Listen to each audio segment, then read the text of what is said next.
August 18, 1945. Camp McCoy, Wisconsin.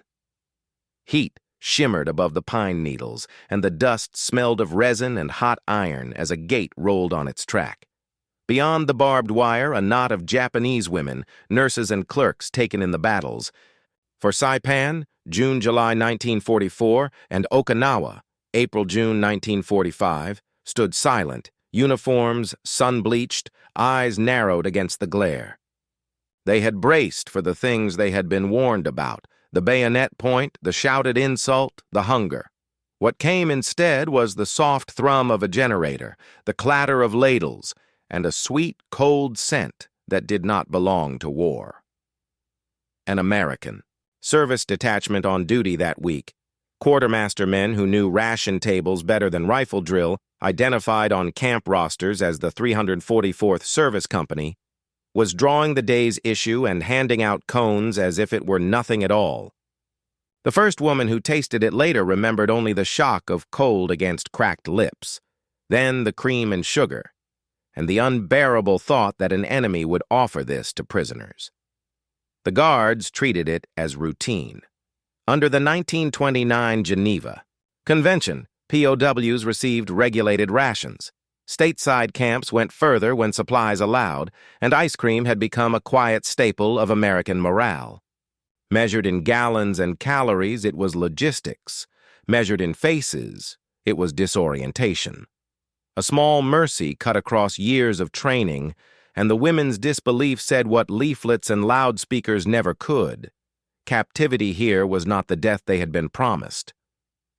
To understand how those women reached this fence, and why their first taste of America was frozen and sweet, we have to begin with the island fights that seized them from the surf and sent them inland. June 1944, Saipan.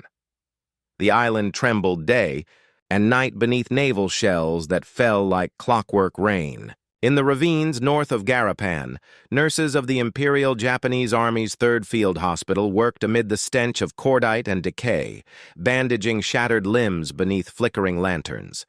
The caves near Marpy Point became wards and tombs alike, echoing with the surf and the cries of the wounded. Many of the women carried small glass vials of potassium cyanide tucked in their pockets, a final safeguard against what they were told awaited them.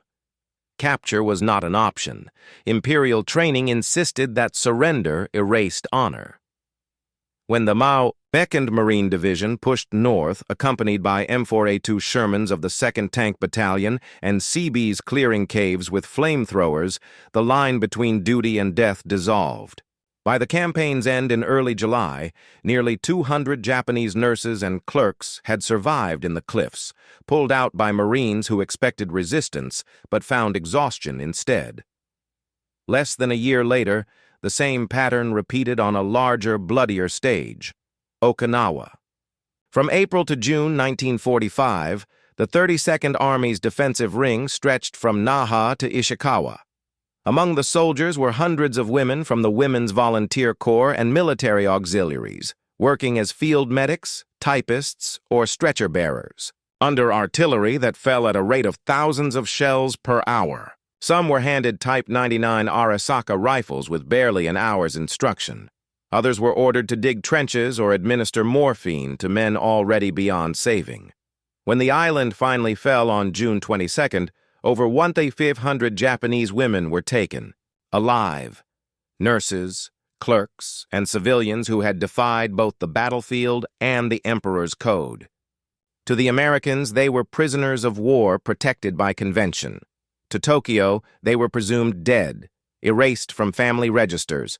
Within weeks, they were processed through Manila and Guam, then placed aboard Liberty ships bound east, not for judgment, but for an unexpected form of survival that would take them deep into America's interior. July 1945, Opera Harbor, Guam. The sea was still heavy with the smoke of war when U.S. Navy transport crews began a new and quieter mission. Operation Safe Transit, as it was called in Quartermaster correspondence, was not about invasion, but relocation, moving tens of thousands of Japanese prisoners across the Pacific to the American mainland. The ships were gray-painted Liberty and Victory hulls, hastily refitted for human cargo. Steel holds converted into bunked compartments, ventilators welded open to draw in the salt air. Among the thousands of uniformed men who shuffled up the gangways under guard, a few hundred women stood apart. Nurses, clerks, and civilian auxiliaries taken from Okinawa and Saipan, their khaki skirts still stained with iodine and ash. One of the principal vessels, the USS General J.H. McCrae, AP 149, embarked over 2,800 prisoners that August, guarded by detachments from the 390th Military Police Battalion. Each voyage stretched nearly 6,000 miles and lasted 3 weeks, the decks patrolled by young MPs scarcely older than the prisoners they escorted. For the Japanese women, the first shock came not from confinement but from care. Rations followed precise War Department tables, 2,800 calories per day, including fruit, milk, and bread. Toothbrushes, soap, and even sanitary supplies were issued, individually, accompanied by interpreters explaining that the Geneva Convention of 1929 guaranteed such treatment. American nurses recorded the disbelief.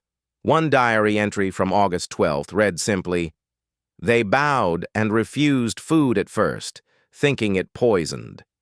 By mid-September, as the ships entered San Francisco Bay under fog and gulls, the women's sunken cheeks had filled, their pallor replaced by the first traces of health. Yet whispers moved through the lower decks. Surely this kindness masked something else, a trap before punishment. When the Liberty ships docked at Fort Mason and the prisoners were divided for inland transport, no one told them the next stop would not be a cell, but the wide green heart of America itself, where barbed wire gleamed beside cornfields and pine. September 10th, 1945, Camp McCoy, Wisconsin. Morning mist clung to the pine ridges north of the parade ground as a military train hissed to a halt beside the camp siding.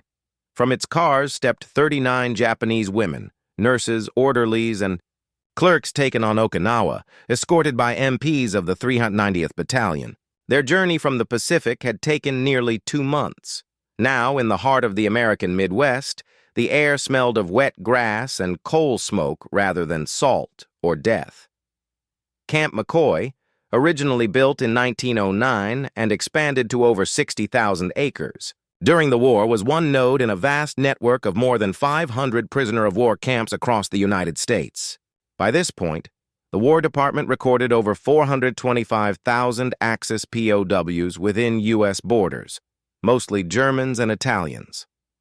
Japanese captives numbered barely a few hundred, scattered among a handful of facilities such as Camp Clarinda in Iowa and Camp Kenedy in Texas. The women's arrival caused quiet curiosity among the garrison. Most guards had never seen a female Japanese soldier, let alone prisoners who saluted the American flag out of fearful habit. Inside the gates, the compound's layout followed. War Department standards, 45 wooden barracks, each with pot-bellied stoves, a central mess hall with capacity for 250, an infirmary staffed by Army nurses, and even a small cinema hut where morale films and newsreels flickered each Saturday night. Under War Department Circular 1-6, issued in January 1945, the Japanese detainees received the same rations as U.S. troops: bread, meat, vegetables, fruit, and ice cream twice weekly, supplied from Quartermaster stockpiles. To the prisoners, this orderliness was unsettling. They had braced for interrogation, humiliation, or starvation. Instead, they found discipline tempered by civility. Each day unfolded with roll call, cleaning detail, English lessons, and supervised recreation. The barbed wire remained, but within, it existed a rhythm that challenged everything they had been told about the West. Here, in the calm routine of an enemy camp, Imperial propaganda began to collapse, not through coercion, but through the quiet power of normalcy. September 15, 1945, Camp McCoy. The midday sun pressed down on the gravel yard, its heat softened only by the scent of pine drifting from the nearby woods. The prisoners stood in their usual formation, linen blouses washed to a pale tan by army detergent. Then came the rattle of a hand cart pushed by two cooks from the 344th Service Company, each cart stacked with metal trays and small paper cups sealed in wax. The guards called it dessert issue. The label on the Quartermaster crate read, "Ice cream, vanilla, recipe number 113A, prepared with powdered milk and cane sugar." At first, no one moved. The Americans sat on the steps of the mess hall, spooning the melting white cream as if it were the most natural thing in the world. The Japanese women watched, eyes fixed, uncertain whether it was bait or mockery. Interpreters repeated in halting Japanese, "It is for you."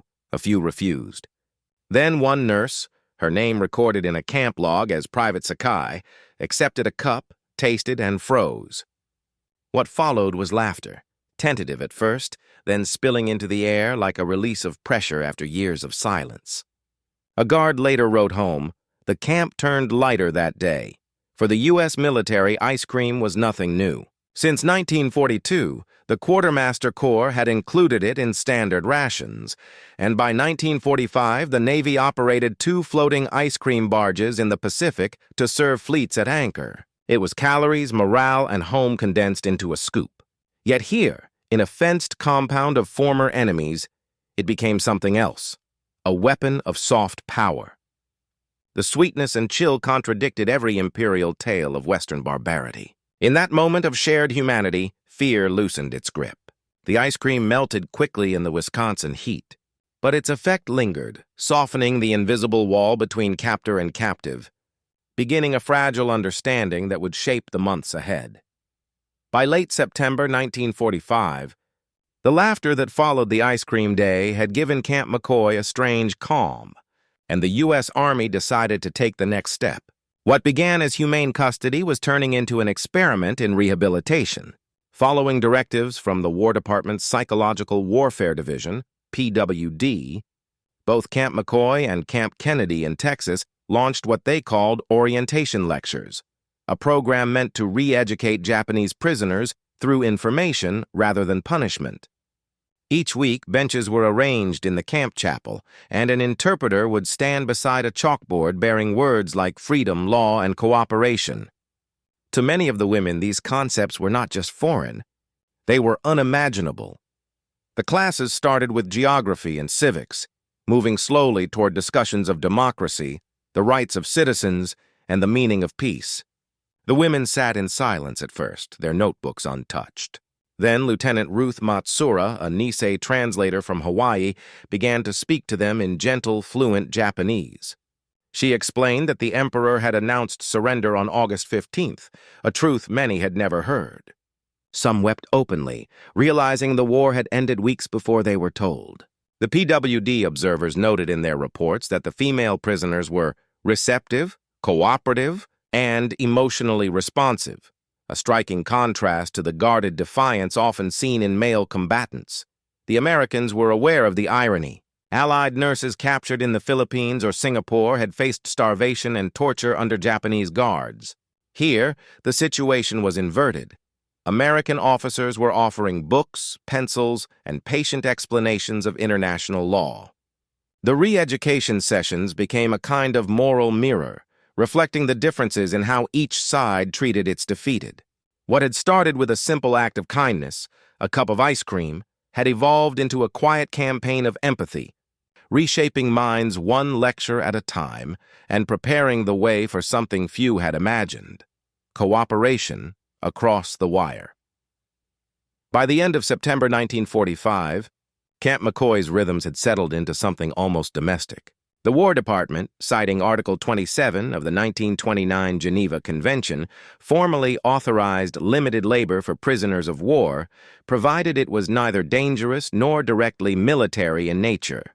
For the Japanese women, this meant laundry detail, mending uniforms, and cultivating rows of cabbage and onions in the camp's vegetable gardens, work far removed from the chaos of field hospitals and bombardments they had once endured.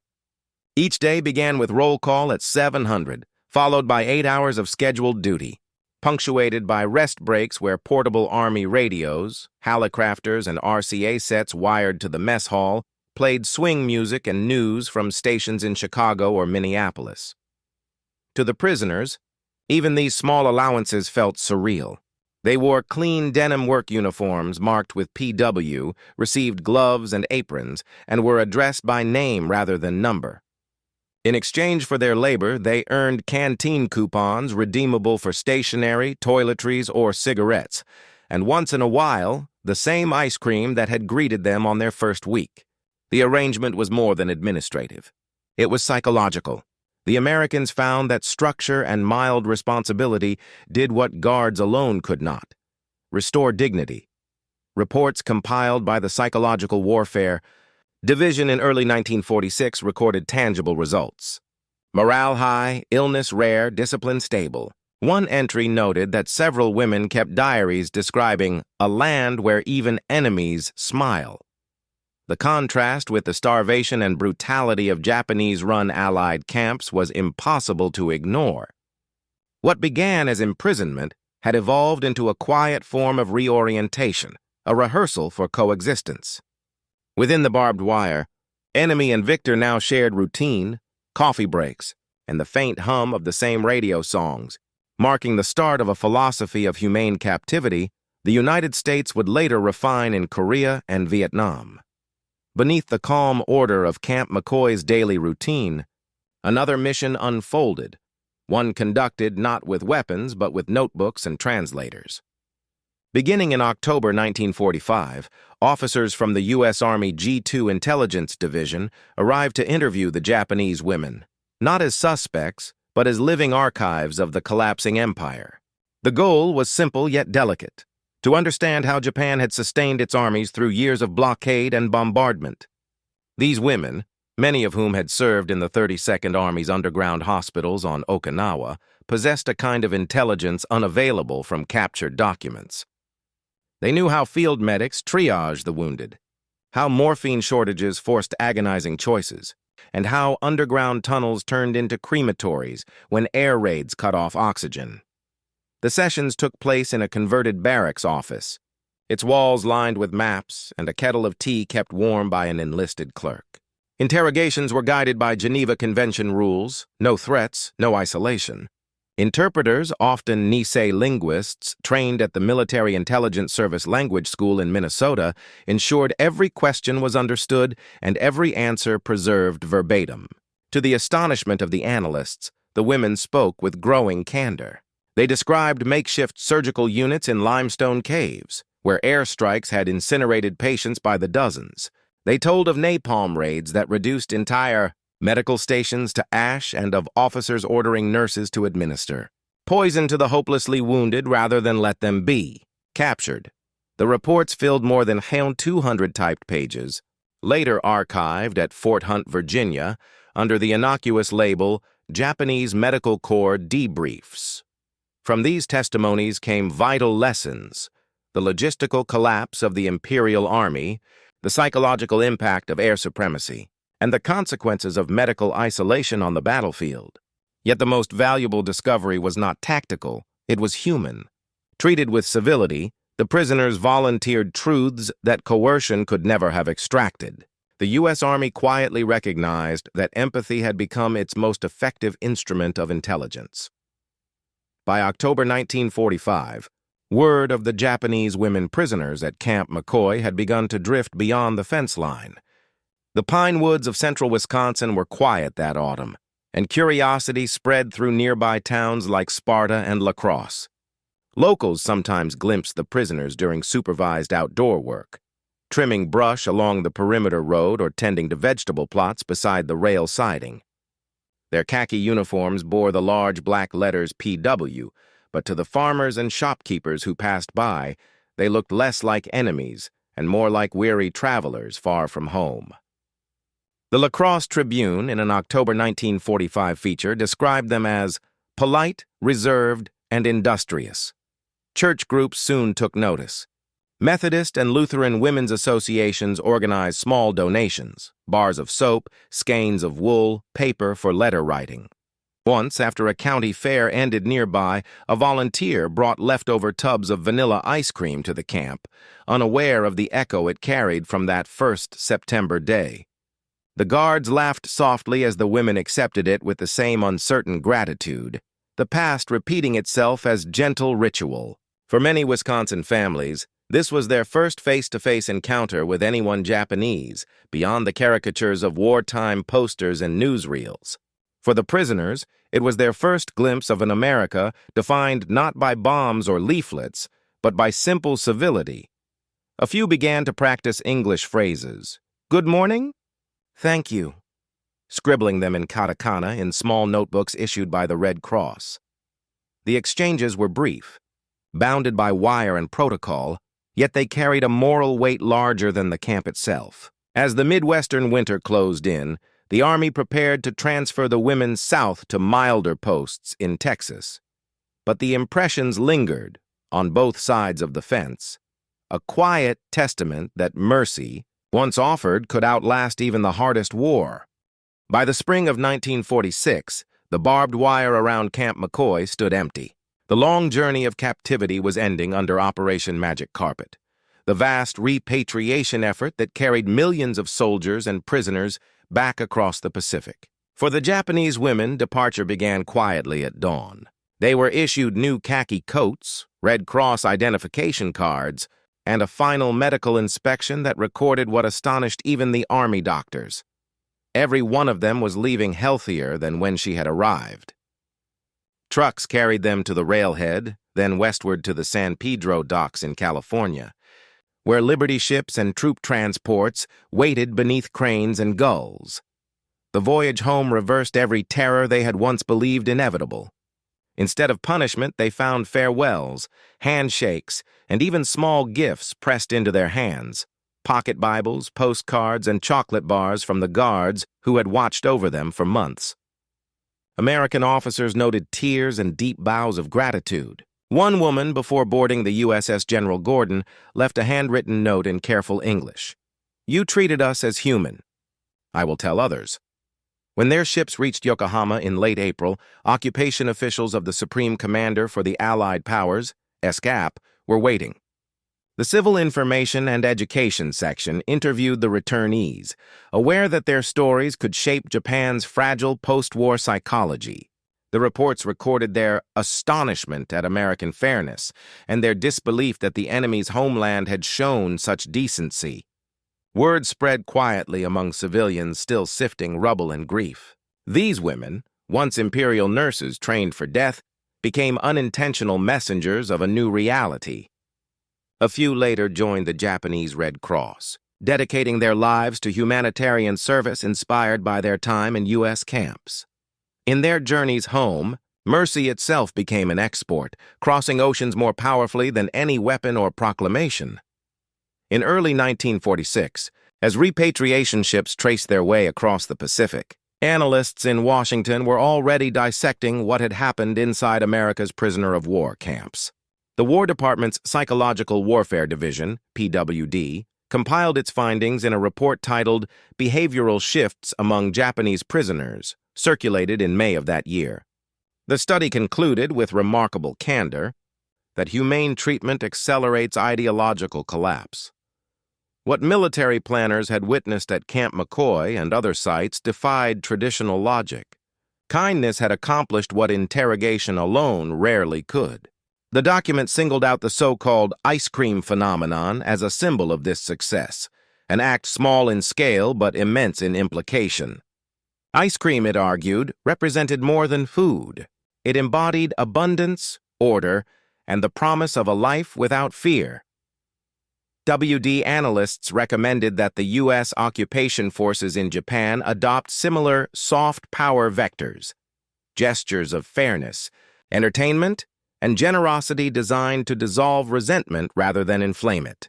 Their memos suggested that democracy, when demonstrated rather than preached, could outlast propaganda leaflets. In Tokyo, Japanese military intelligence reviewing, captured American studies would later acknowledge that they had completely underestimated the American moral framework. The Imperial command had expected humiliation and revenge. Instead, It encountered decency, backed by discipline. This quiet revelation reached far beyond Wisconsin. By the early years of the Cold War, the PWD's findings shaped American psychological operations in Korea and later Vietnam, where officers spoke of psychological inversion, winning the mind before questioning the body. The lessons from Camp McCoy became embedded in training manuals, illustrating that the most effective persuasion began with respect. A spoonful of ice cream had become doctrine, teaching that mercy could undermine fanaticism more efficiently than any weapon. What began as a simple act of hospitality had evolved into a blueprint for ideological victory. When Japan emerged from surrender in late 1945, its cities lay in ruins, but its moral reconstruction had already begun, and, in small part, it began with voices carried home from across the ocean. Among the many reforms launched by General Douglas MacArthur's occupation administration, none was more revolutionary than the expansion of women's rights. Between 1946 and 1947, decrees guaranteed female suffrage, equal access to education, and protection within the workplace, changes unprecedented in Japanese history. While these reforms were shaped by policy and politics, some historians later noted the quiet influence of those repatriated female prisoners whose testimonies filtered into the occupation's social intelligence files. They had spoken, often with disbelief, about the courtesy shown to them in American camps and the sight of women serving as officers, nurses, and teachers, evidence of a gender equality unknown in the pre-war empire. Japanese newspapers, still censored but cautiously freer under Allied oversight, began publishing short, subdued accounts of returned POWs describing humane treatment abroad. In a society still steeped in the myth of Western brutality, such reports had a disarming effect. Civilians, reading that their captured daughters had been fed, clothed, and treated kindly, found their hatred softened into reluctant respect. When the 1947 Constitution was promulgated, enshrining the equality of the sexes under the law, editorials in the Yomiuri Shimbun and Asahi described the change as a moral reawakening. The women who once trembled behind. American barbed wire thus became unwitting symbols of a bridge between two worlds, from obedience to autonomy, from fanaticism to modernity. Their story, buried in archives and footnotes for decades, revealed that humanity could survive even industrialized war. In a sense, the vanilla ice cream served at Camp McCoy had been more than dessert. It was the first taste of an unexpected future. Years later, when the noise of war had faded into history and Japan's cities had risen from ash and cinder, one of the surviving nurses from Camp McCoy was interviewed by a post-war journalist in Tokyo. Asked what she remembered most vividly of captivity, she did not mention fear or humiliation. She spoke instead of a taste, the first bite of American ice cream on a hot Wisconsin afternoon. "It tasted," she said softly, "like fear melting." That small sentence, carried in translation through archives and memoirs, became the perfect summation of what unfolded behind the wire in 1945. The world that followed was transformed. Japan rebuilt under a new constitution. America entered its age of prosperity, and the vast machinery of global war gave way to uneasy peace. Yet within that fleeting act of mercy lay a truth larger than any victory parade. It revealed that civilization's true power is not found in armies, factories, or flags, but in the capacity for restraint, in the courage to treat an enemy with humanity. The women who once braced for punishment and found sweetness instead carried that revelation home. They taught it quietly in families and classrooms, shaping a generation raised on peace instead of vengeance. The ice cream they had feared became memory's sacrament, a reminder that even amid ruin, compassion can rewrite history. In the wreckage of empires, the taste of mercy endured, proving that sometimes surrender is not defeat, but redemption.